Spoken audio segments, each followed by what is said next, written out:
안녕하세요. 소고기 좋아하는 예비시댁 때문에 파혼을 결정한 저의 이야기를 해보려고 이렇게 저희 사연을 적어보내게 되었습니다. 예비시댁의 파혼을 통보하기 한 달 전에도 충분히 파혼 이야기를 꺼낼 일이 있었는데 무슨 좋은 꼴을 보겠다고 제 인생의 소중한 한 달을 그렇게 낭비했나 싶은 생각뿐이에요. 세상에 시집살이가 하고 싶어서 결혼을 하는 사람은 모르긴 몰라도 아마 이 세상에 단 한 명도 없을 겁니다. 하지만 혹시나 내가 결혼할 집이 말로만 듣던 시월드는 아닐까 걱정하는 사람은 많을 거예요. 저 또한 그런 사람들 중에 한 명이었지요.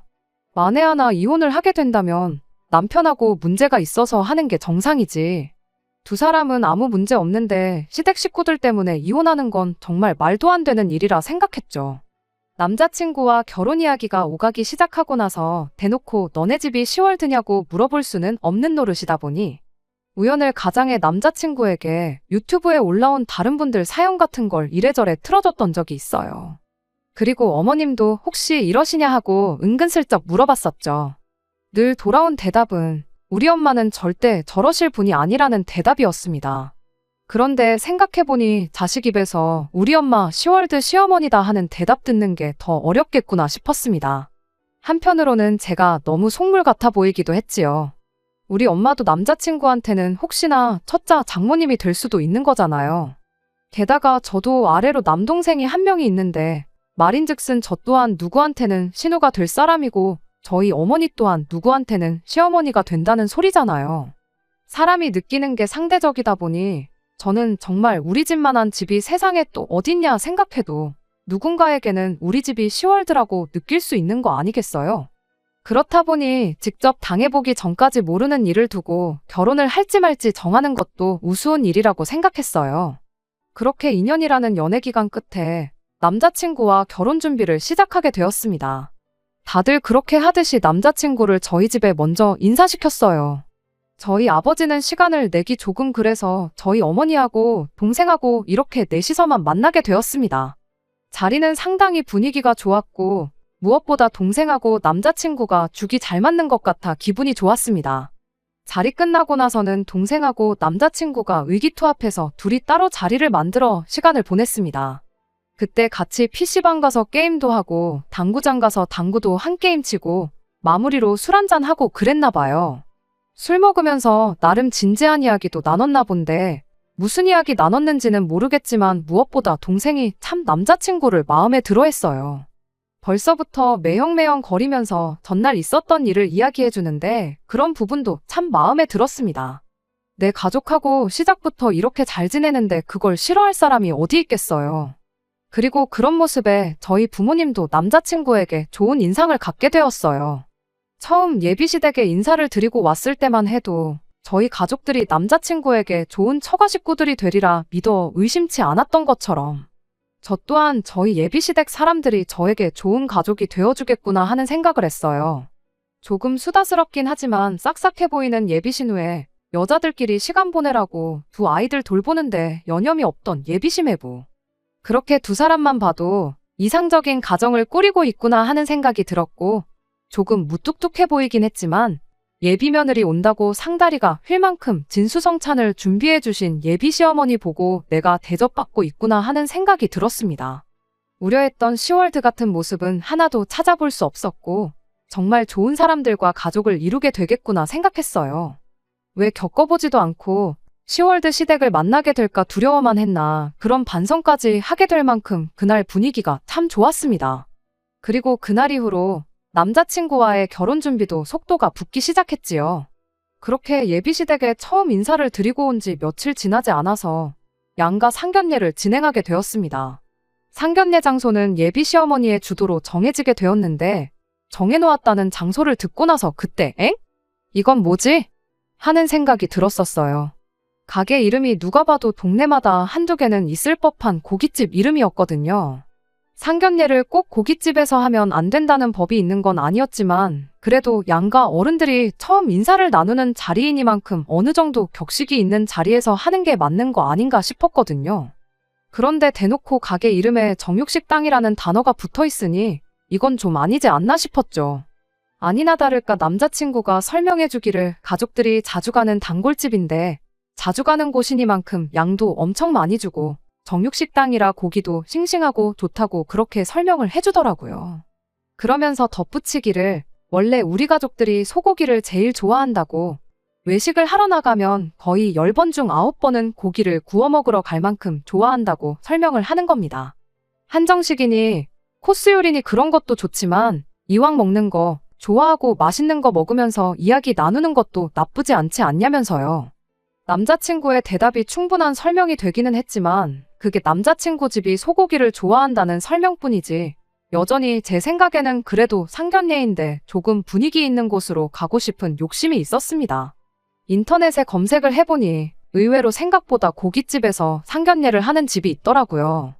대신 제 생각처럼 동네마다 있는 그런 일반 정육식당 말고 가격도 조금 비싸고 분위기도 좋은 그런 곳이었습니다. 예비 시어머니가 장소를 섭외하기는 했지만 그래도 앞만 생각해봐도 정육식당에서 상견례를 하는 건 아닌 것 같아 남자친구에게 양해를 구하고 제가 인터넷에서 찾은 상견례 같은 거 자주 한다는 고급 화로구이 집으로 장소를 변경하기로 했습니다. 자리도 룸이 따로 있었다 보니 이야기 나누기도 훨씬 좋겠다 싶었거든요. 가격도 비싸고 예비시 부모님이 자주 간다는 거기에 비교해서 양도 얼마나 더 줄지는 모르겠지만 비용이야 뭐 남자친구와 제가 나눠서 내면 되는 부분이었으니 문제될 건 없었어요. 고기도 최고급 한우의 부위도 선별해서 준다는데 모르긴 몰라도 예비 시어머니가 절대 싫어하지는 않을 거라는 확신이 있었습니다. 이왕 가는 거 장소를 바꾸면 어떻겠냐는 제 제안에 남자친구도 흔쾌히 그렇게 하겠다고 했고요. 그렇게 며칠 지나지 않아서 상견례 당일이 되었습니다. 제가 맘대로 장소를 바꿔서 혹시나 예비 시어머니가 싫어하면 어쩌나 싶었는데 이런 데는 또 처음 와본다며 엄청 좋아하시더라고요. 며느리 덕에 이런 데서 좋은 고기도 다 먹어본다며 기분이 좋아 보이시길래 마음이 놓였습니다. 자리에 앉자마자 난데없이 예비 시어머니가 당신들이 얼마나 고기를 좋아하는지에 대한 이야기를 꺼내왔습니다.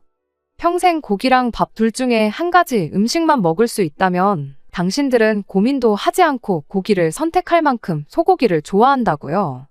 한번 외식 나갈 때마다 2, 30만 원은 우습게 쓰고 온다고 그래서 그만큼 외식을 자주 못한다고 그런 이야기를 하셨는데 그때까지는 아마 상견례 장소로 굳이 고깃집을 선택한 이유에 대해 저희 부모님을 이해시키고자 그런 이야기를 꺼낸 거라고 생각했어요. 제가 처음 예비시댁에 인사드리러 갔을 때 빈손으로 가긴 뭐해서 과일 바구니를 사가지고 갔었는데 그때 이야기도 꺼내더군요. 굳이 앞으로 우리 집에 뭐를 사가지고 올 거면 다른 거 다 필요 없다고 마트 가면 고기도 선물용으로 포장돼서 나오는 거 있지 않냐고 앞으로는 그런 거 사오면 된다고 콕 집어서 이야기를 하시더군요. 안 해도 되는 쓸데없는 소리를 꺼내시는 게 처음 인사드리러 갔을 때랑은 사뭇 다른 느낌에 조금 당황을 했지만 자리에 모두 앉고 나서 부모님들끼리 사소한 이야기들 나누기 시작하니 그때는 또 별다른 조짐은 보이지는 않았습니다. 잠깐 간단한 이야기를 나누다가 본격적인 이야기는 식사하면서 하자고 직원분을 불러 고기를 주문했어요. 얼마 지나지 않아 직원분이 카트 한가득 테이블 세팅을 가지고 오셨죠. 테이블에 빈자리가 보이지 않을 만큼 여러 가지 정갈한 밑반찬들이 상위에 깔리기 시작했는데 예비 시어머니가 직원분에게 말 한마디를 건네시더군요. 이런 쓸데없는 것들이 다 고깃값에 포함되어 있는 거 아니냐고 쌈채소만 남기고 싹 다 걷어가도 좋으니 고기나 몇 점 더 달라면서 말이죠. 남자친구가 멋쩍었는지 오늘 날이 날이니만큼 비용은 걱정 마시고 드시고 싶은 만큼 드시라 한마디 해주면서 상황을 정리하긴 했는데 그날 예비 시어머니의 기행동은 그게 끝이 아니었습니다. 밑반찬이 깔리고 얼마 지나지 않아서 숯불이 들어왔어요. 고기가 나온 것도 아닌데 예비 시어머니가 집게를 들고는 손잡이가 제 쪽을 향하게 해서 놓더군요. 이어서 고기가 들어왔는데 직원분한테 고기는 저쪽으로 놔주세요 하고는 제가 앉아있는 자리를 가리키셨습니다. 밑반찬 깔린 가지수가 워낙에 많았다 보니 어수선한 게 싫어서 그러시는 건 줄 알았는데 그게 아니었어요. 그 자리에서 고기는 당연히 예비 며느리가 구워야 한다는 일종의 사인이나 마찬가지였지요. 하지만 애초에 예약한 곳이 가격이 있는 곳이었던 만큼 고기는 직원분께서 다 익을 때까지 구워주시는 그런 시스템이었다 보니 제가 고기를 구울 일은 없었습니다. 직원분이 고기는 이쪽에 두고 자기가 구워드릴 거라 그렇게 설명하니 예비 시어머니가 그러냐고 멋쩍게 대답하고 마르셨어요. 그리고 애석하게도 저는 그날 예비 시어머니의 그런 행동들에 대해 전혀 눈치를 못 채고 있는 상황이었습니다. 다른 건 몰라도 고기를 좋아한다는 말은 진짜구나 싶었어요. 불판에서 고기가 익기가 무섭게 엄청난 속도로 고기를 드시기 시작했거든요. 직원분이 아직 안 익었다는데도 예비 시부모님은 우리들이 고기를 먹으러 다닌 지가 몇십 년 세월인데 그런 걸 모르겠냐며 덜 익었다는 직원분 말도 무시하고 말 그대로 흡입을 한다는 말이 어울릴 만큼 먹어대기 시작했어요. 식사 중반쯤부터 본격적인 이야기를 나누게 되었어요. 이미 남자친구와는 반반 결혼을 하는 쪽으로 이야기를 해놓은 상황이었다 보니 따로 심각한 이야기는 나눌 게 없었고, 제가 보기에는 상견례 분위기도 서로가 양가에 인사를 드리러 왔을 때처럼 분위기가 좋았구나 생각했어요.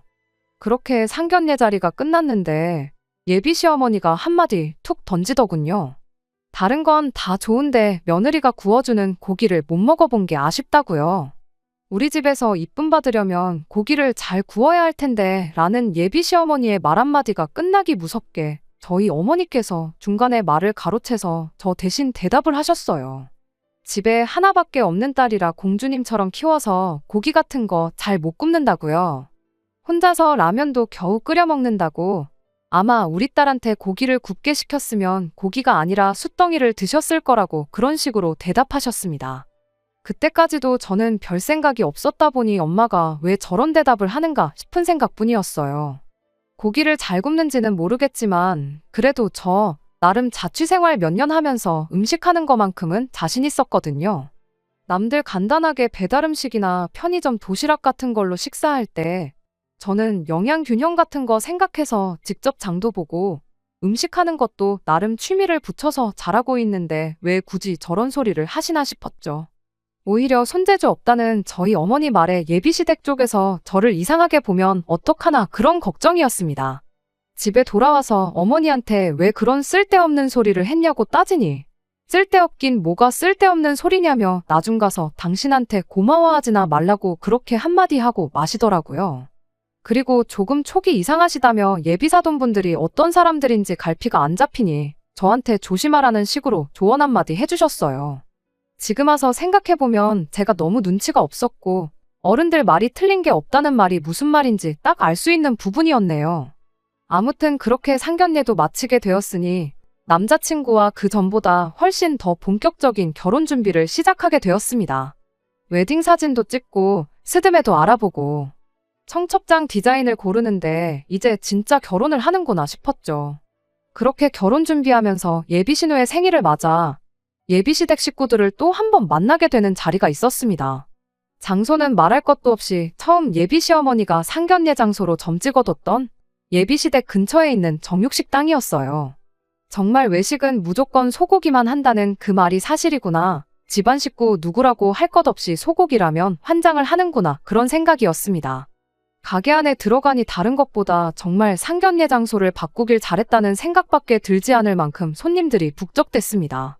불경기라는데 그래도 먹을 사람들은 먹으러 다니는구나 싶었고 동네에서 제일 가는 맛집이라는 말도 무슨 말인지 알겠다 싶었어요. 예비신혼에 아이들이 둘이나 있었다 보니 8명 자리를 안내받았습니다. 당연히 아이들 옆자리로 예비신우와 예비시매부가 앉을 것이라 생각했고 저는 남자친구 옆자리에 앉으려고 자리에 서서 남은 사람들 앉기를 기다리고 있었어요.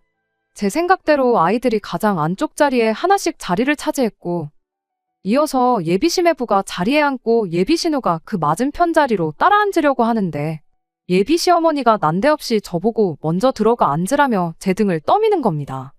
그때까지만 해도 저는 생일 주인공인 예비신우가 가운데 자리에 앉을 수 있게 배려해주는 거라 생각했고 아무 생각 없이 자리에 가서 앉았는데 이어서 예비시어머니가 제 옆자리로 앉는 게 아니겠어요? 그렇게 자리에 앉고 나니 예비시매부를 마주보고 있고 남자친구하고는 대각선 방향으로 끝에서 끝에 앉은 꼴이 되어버렸어요.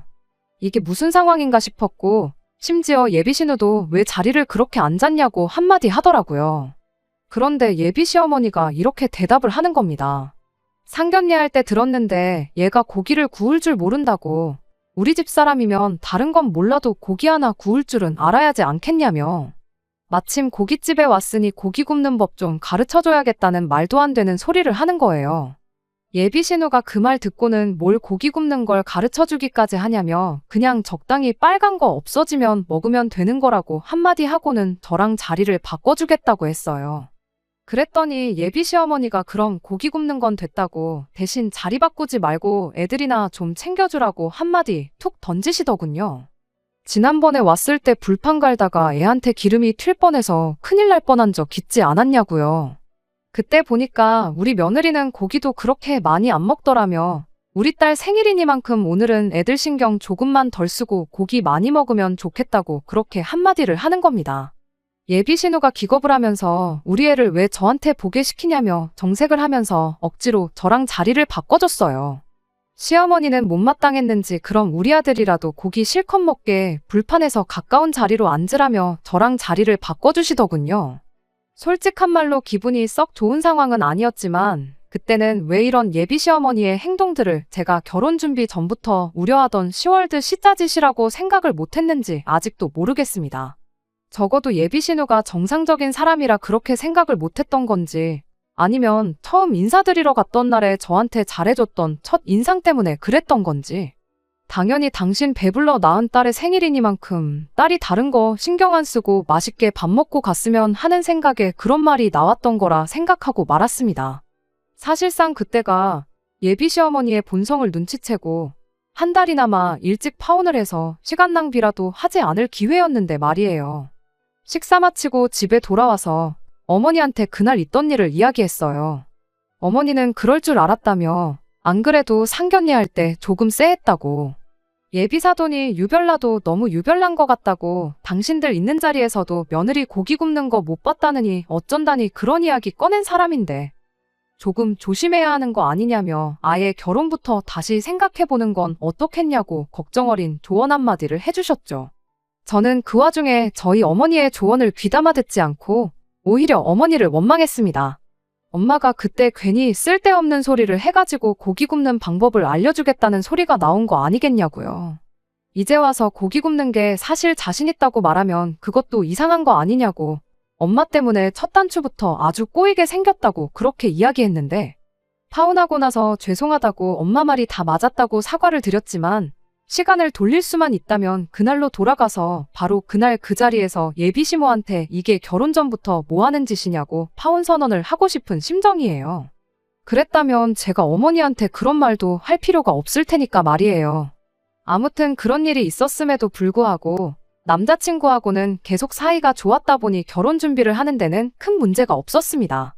그런데 사실 저희 어머니 말이 맞았고 제가 예비시모 자리가 진짜 말로만 듣던 시월드 시자 자리구나 하는 걸 깨닫게 만드는 다른 일이 생기게 되었어요. 한참 회사에서 일하고 있던 어느 날이었습니다. 난데없이 예비시어머니한테서 톡을 하나 받게 되었어요. 퇴근하면 집으로 좀 오라는 이야기였죠. 저희 집이 시댁과 완전 반대 방향이거든요. 안 그래도 회사에서 집까지도 거리가 좀 되는 편인데 저녁에 예비시댁에 갔다가 집에 가면 밤 12시는 되겠다 싶어서 조금 그랬어요. 미리 약속이 되어 있는 상황이라면 당연히 가겠지만 갑자기 밑도 끝도 없이 오라고 하니까 왠지 가고 싶지가 않더라고요. 게다가 그 주에 회사 일도 엄청 바빴고 야근도 많았거든요. 게다가 그날이 금요일이었다 보니 피로가 거의 최대치에 달한 시점이었어요. 다른 거 생각할 거 없이 집에 최대한 일찍 들어가서 편히 쉬고 싶은 생각밖에 없었습니다. 그래도 톡으로 못 간다고 대답하는 건 조금 아닌 것 같아서 예비 시어머니한테 전화를 드렸어요. 당장 못 간다고 말하기는 그래서 무슨 일이냐고 먼저 물어봤지요. 예비 시어머니는 친척 집에서 한우 소고기를 엄청 좋은 걸 보내줬다며 아들, 그러니까 남자친구도 퇴근하면 집으로 오라고 불렀으니 저도 딴 데 가지 말고 와서 좋은 고기를 먹고 가라는 소리였습니다. 마침 그날이 금요일이었다 보니 좋게 차라리 다음 날이 토요일이니 토요일 점심때쯤 해서 남자친구랑 같이 가면 어떻겠냐고 물어봤지요. 제 체력도 체력이지만 그때가 또 저 말고도 남자친구 또한 일이 바빠서 한참 야근을 하던 시기였다 보니 충분히 예비 시어머니가 이해를 해줄 거라 생각했어요. 그런데 예비 시어머니가 이런 고기는 최대한 신선할 때 먹어야지 이득이라며 다른 날은 볼 것도 없고 무조건 그날 퇴근하고 오라고 아주 난리도 아니었어요. 결국 퇴근길에 예비시댁에 가는 쪽으로 이야기가 되었습니다. 그래도 예비 며느리라고 좋은 고기 들어왔는데 자기들끼리만 먹는 게 아니라 저도 먹으라고 불러주고 챙겨주는 게 감사할 따름이었습니다. 예비시댁 근처에서 남자친구를 만나서 같이 갈 생각이었는데 근처에 거의 다 와서 남자친구한테 전화가 왔어요. 남자친구 회사가 예비시댁에서 차로 10분 거리밖에 안 되었다 보니 먼저 도착해서 저한테 어디쯤이냐고 묻는 전화인 줄 알았는데 남자친구가 아직 퇴근을 못했다고 일단 저라도 먼저 집에 들어가 있으라는 소리를 하더라고요. 아무리 그래도 혼자서 가 있기는 조금 불편할 것 같다고 밖에서 기다리겠다고 했는데 남자친구가 날 추운데 밖에서 기다릴 게 뭐 있냐고 아무리 늦어도 30분 정도 차이일 거니 그냥 먼저 들어가 있으라는 겁니다. 근처 카페에라도 가 있겠다고 했더니 어머니한테 벌써 너만 먼저 보낸다고 연락을 해놓은 상태라길래 결국 하는 수 없이 저 혼자 예비시댁에 가게 되었어요. 어차피 혼자서 먼저 먹을 생각도 없었으니 남자친구가 올 때까지 기다리기로 했죠.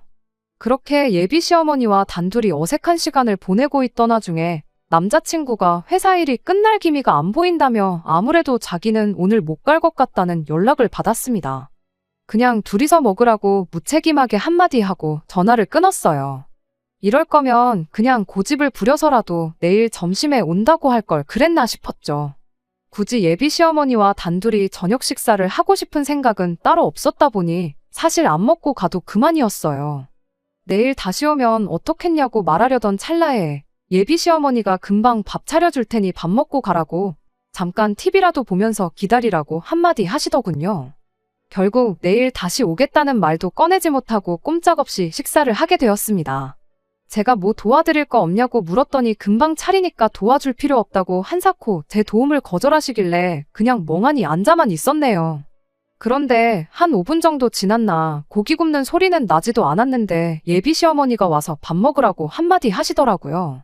고기를 워낙에 좋아하는 집이니 불판이라도 꺼내서 구우시려는 건가 싶었는데 식탁에 가보니 반찬통에 대충 담겨있는 김치에 컵라면 한 사발만 덩그러니 올라와 있었습니다. 이게 무슨 상황인가 싶었는데 예비 시어머니가 나는 벌써 고기 질리게 먹었고 너 혼자만 먹으면 되는데 어차피 한 가족 될 사람들끼리 번거롭게 상 차릴 필요가 뭐가 있느냐며 제 앞에 즉석밥 하나를 꺼내주고는 밥 말아먹고 싶으면 이거 데워서 말아먹으라고 엄청 선심 쓰듯 한마디 하고는 저 혼자 내버려 두고 예비 시어머니는 혼자 TV를 보러 거실로 쓱 하고 나가는 겁니다. 일단 식탁에 앉기는 했는데 이게 무슨 상황인가 싶고 정말 오만 가지 생각이 다 들었어요. 그리고 그때 깨달았죠. 제가 워낙에 10월 시자 시어머니 만나는 걸 걱정했던 게 오히려 저한테는 독이 되었단 걸 말이에요. 친정어머니 조언도 그런 게 아니라고 부정하고 애써 저 혼자 우리 예비 시어머니는 좋은 사람일 거라 자기 최면을 걸고 있었을 뿐이었던 거예요. 이미 상견례 때부터 조짐을 보였고 예비 신우 생일 때는 아예 대놓고 결혼 전부터 시짜짓을 했던 건데 저 혼자 그런 게 아니고 다 이유가 있어서 그런 거라고 혼자서 예비 시어머니를 좋은 예비 시어머니로 만들려고 노력했던 제가 다 바보 같더군요.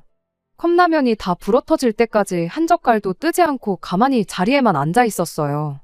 그러던 와중에 현관문이 열리는 소리가 나더군요. 현관문을 열고 들어온 건 야근 때문에 못 올 것 같다던 남자친구였습니다. 회사 일이 생각보다 금방 끝나서 저희한테 따로 연락할 틈도 없이 곧바로 달려왔다고 하대요. 남자친구가 TV 앞에 앉아있는 예비 시어머니를 한번 보고 앞에 컵라면 놓고 앉아서 똥 씹은 표정으로 앉아있는 저를 보고 대번에 상황 파악을 한 건지 당장에 표정 관리를 못하고 어쩔 줄을 몰라 하고 있더군요.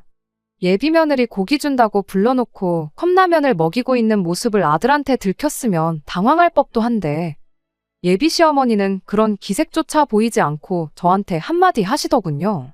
냉장고 열어보면 고기 있으니까 그거 꺼내서 아들 고기 좀 구워주라고요. 그 말을 들으니 애초에 아들한테 좋은 고기 먹여줄 생각밖에 없었던 거고 굳이 저까지 부른 건 아마 모르긴 몰라도 그 잘난 고기 굽는 법을 이번에야말로 가르쳐주려고 부른 거구나 하는 생각 말고는 달리 다른 생각이 들지 않았습니다. 아무리 제가 우습게 보였어도 거기서 남자친구 먹으라고 고기를 꺼내 구워주었으면 사람이 아니죠. 더럽고 치사해서 나는 밥 먹을 생각 없다고 보아하니 아줌마 아들 혼자만 밥 먹으면 되는 것 같은데 가족한테 번거롭게 고기까지 구워줄 필요가 뭐가 있냐고. 마침 손도 안 댄 컵라면이 그대로 있으니 그거 먹으면 딱 좋겠다 말하고 다 불어터진 컵라면을 남자친구 앞으로 밀어줬어요. 그러고도 속이 풀리지 않아서 먹고 싶으면 데워 먹으라던 즉석밥 포장 뜯어서 데우지도 않고 그대로 풍덩. 컵라면 용기 위에다가 부어버리고 자리에서 일어났습니다. 예비 시어머니가 그걸 보더니 지금 시어머니 앞에서 뭐 하는 짓이냐며 저한테 고래고래 성질을 부리더군요. 그래서 제가 한마디 했어요.